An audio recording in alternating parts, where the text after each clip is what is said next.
It's a new year and it's time for a new hobby. Have you guys been interested in learning how to go ahead and put your designs together? After you're done creating your beautiful masterpiece on each element, you want to learn how to combine it all and turn it into a phenomenal masterpiece, like a collage.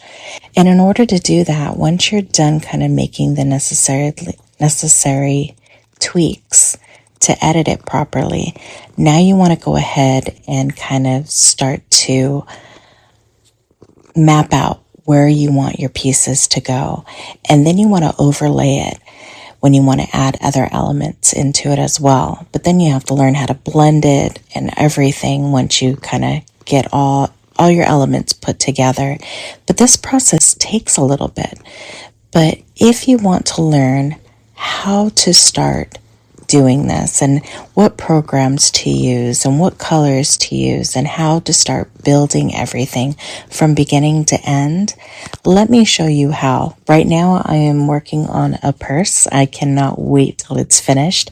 It's going to be a vintage clutch piece, but it is a beautiful masterpiece of this Charlie Chaplin and the Kid, if you guys remember that show.